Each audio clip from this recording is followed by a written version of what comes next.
succubi, succubi di pittorrendi, su chi prendi e ti stendi, non mi comprendi, senti tu, non ti offendi se ti dico che se trendi prendi me. Per esempio, non mi stempio per il tempio del divertimento, essendo amico di Baldambembo, sono in silenzio, che può diventare musica se rimo sghembo su qualsiasi tempo che frequenzo, con l'autoradio, nell'auto catorrezzo, faccia a faccia, con una focaccia, altro che l'autopasso, capomastro, con mani di manovali ricostruisco gli argini di una giornata ai margini della disco, e mi stupisco quando si uniscono al banchetto che impazzisco, che dopo mischiano il braghetto e non capisco com'è che si finisce a parlare di Gigroba delle strade di San Francisco.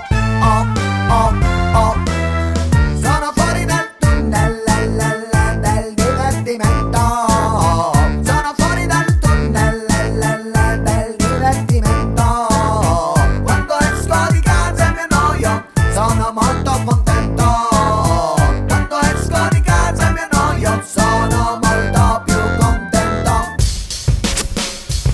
Mi piace il cinema e parecchio, per questo mi chiamano vecchio, e da giovani sfumarsi e laccarsi davanti allo specchio. Sono vecchio punto, prendo spunto d'alto unto ciuffo, mi sento stretto come quando il chiappetto puffo. Oh, io odio Caparezza. Sbuffo pensando a serate tipo, del tipo che facciamo? Io ho una tipo di seconda mano che mi fa da pub, da disco e da divano. Sono qua come una lodola, questo è il mio ramo. Io in una pattume della TV di costume, in volo senza piume, in un volume di fumetti sotto il lume. Non c'è paragone, passa una birra e fermentazione, e la tipa è fibrillazione per la nuova posizione. Ma tizia la piena, mi delizia la tizia scena. Ho fame in un problema se mi sfizia la pizza a cena. Serata a tema ben accette, salame a fette spesse, VHS non bastasse sulle casse.